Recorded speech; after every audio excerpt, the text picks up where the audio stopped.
Приветствую всех на канале Творческий сундучок. С вами Татьяна. Вот эти кромки от портьерных тканей. Есть и атласные блузочные ткани, но у всех кромок здесь красивый, такой богатый, бахромчатый край. И, конечно, это надо использовать. Я взяла отрезок ткани нужной мне ширины, на которую буду нашивать кромки. Нашивать буду, накладывая друг на друга, как это делается, наверное, все уже знают. Начинаю нашивать с одного края, и бахрома остается со стороны среза. Кромки у меня различной ширины. Накладываем таким образом, чтобы после сшивания у нас на нижней кромке осталось достаточно припуска. Это нужно для того, чтобы полотно у нас получилось прочное, чтобы ничего не разлезлось. И вот таким порядком я буду нашивать, потом я это покажу вам в готовом виде. Так, ну вот такая получилась заготовка. Она такая вот мяконькая-мяконькая, вот, ну, бахрома. Вот, девочки, села за машинку, и в голове у меня пришел Федот домой, сопли бахромой. И что-то мне так смешно стало. Я представила это, так и улыбалась, пока шила. Так, кромки я нашивала на ненужную тканюшку, не то, что я вам показала в начале. Вот, я отрезала от заготовки по выкройке. И вот здесь у меня нижняя ткань, наполнитель. И сейчас я сделаю стежку. Вот, простегала я заготовку. Так выглядит с задней стороны. Вы видите, что строчки и не совсем ровные, и расстояние между строчками разное. Некоторые строчки я прокладывала поверху, а отдельные строчки я прокладывала вот так, отгибая бахромчатый край. Изнанка останется внутри изделия, его никто не увидит. И теперь я из этой заготовки вырезаю по выкройке деталь. Затем вот таким образом я эту деталь обработаю косой бейкой. Косую бейку пришиваю сначала с лицевой стороны, затем отгибаю, подворачиваю. Подвернув, я делаю наметочный шов и уже прострачиваю с лицевой стороны, захватывая вот таким образом второй незакрытый край. Так, тут у меня разные детали. Это вот простеганная задняя деталь. И здесь вы видите карман. Карман по ширине равный заготовке. И края кармана застрочены в боковые швы. У меня будут два изделия. В одном обе детали будут одинаковые, вот такие. А во втором одна деталь больше другой, и размером будет 29 на 18. Для меня это удобные размеры, а у вас они могут быть другие. Ну вот, у меня одна готовая деталь. Она обработана косой бейкой и по верхнему срезу обтачка. Обе детали у меня с кармашками. Ну, так я для себя решила. А вот на этой детали бейка еще не до конца пришита. Такая она у меня будет с лицевой стороны. Я сшила из косой бейки вот такую петельку.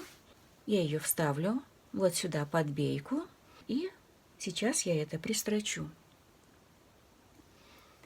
Вот я прострочила. Петельку я отогнула. И вот в этом месте я закреплю ее вручную. Еще мне понадобится вот такая деталь.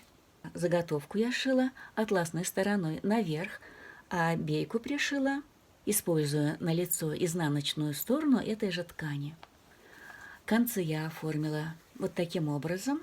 И по ширине эти концевики равны ширине обтачки на лицевой детали. А по длине эта заготовка равна 3 сторонам вот этой лицевой детали. Так, дальше я начинаю соединять детали. Сборка окантованных деталей может быть как машинная, так и вручную, для тех, кто любит подержать иголку в руках. А я это очень люблю. Вот таким образом я делаю несколько стежков и затем стягиваю вот таким образом. И у меня получается вот такой вот шов. Я взяла джинсовые нитки. Они очень прочные. Надо приложить достаточно усилий, чтобы их порвать. Сложила вдвое. И вот такой шовчик у меня получается. Он прочный.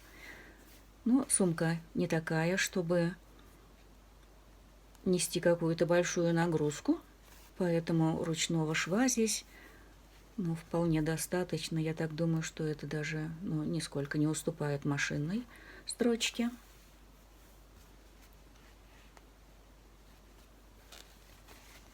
Вот так. И выглядит очень даже хорошо. Такой шов я уже показывала на канале. Видео, где шила пасхальную корзинку. Если кому-то интересно, я оставлю под видео ссылку в описании. Заходите, смотрите. Да, я не сказала, что чтобы не промахнуться с точностью сшивания деталей, надо на соединяемых деталях найти середину и поставить метку. Вот здесь у меня одна метка сместилась немного по отношению к другой. Вот видно. И достаточно вот эту деталь слегка припосадить. Ну вот, я присоединила две детали. И теперь осталось присоединить заднюю часть. Я чуть не упустила важную деталь. И вот на этом этапе это еще можно сделать, потому что потом, когда пришью заднюю половинку, я уже на машинке сюда не влезу.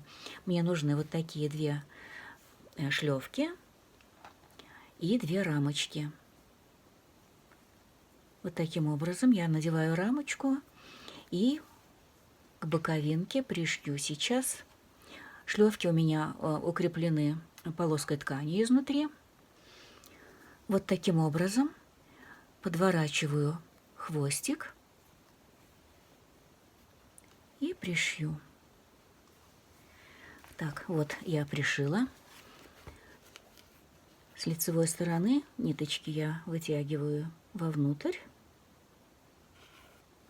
Все 4 нитки я вдеваю в иголку с широким ушком и протаскиваем через слой ткани. Все, срезаем кончики.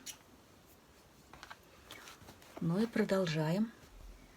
Также я пришью вторую шлевку сюда и присоединю заднюю деталь. А для ручки я приготовила вот такую полоску ткани шириной 6 сантиметров и длиной 120.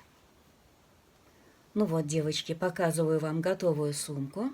Я пришила пуговицу, обтянутую тканью. Но сюда может подойти и вот такая пуговица с разными глазами. Она тут вполне подходит по цвету. И даже вот такая облезлая деревянная пуговица вполне. И мне даже нравится она.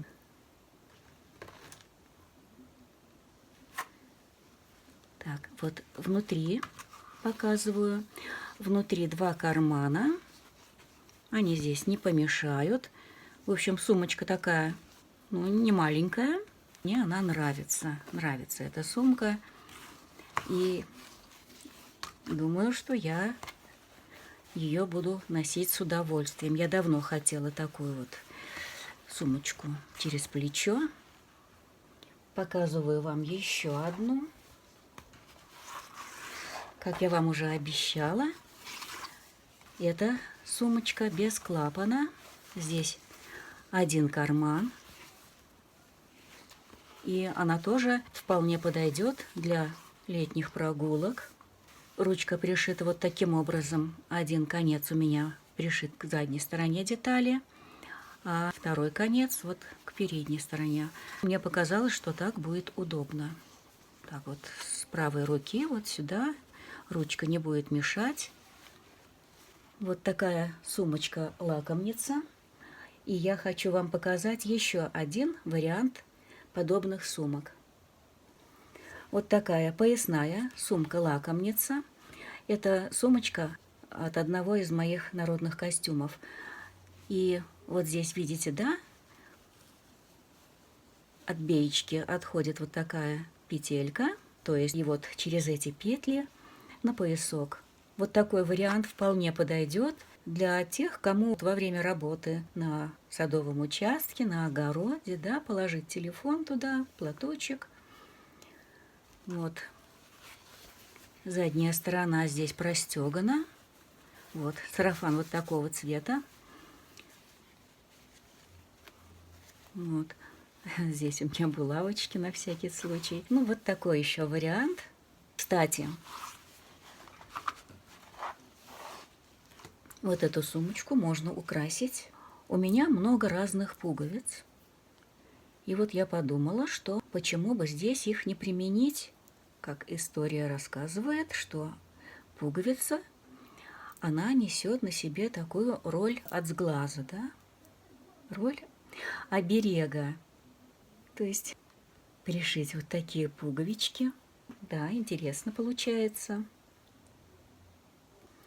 Ну вот, собственно, на этом все. Я надеюсь, для кого-то видео оказалось полезным. Я жду ваших отзывов. Пишите комментарии, ставьте лайки. Нажимайте на колокольчик, чтобы не пропустить мои новые работы. И до скорой встречи!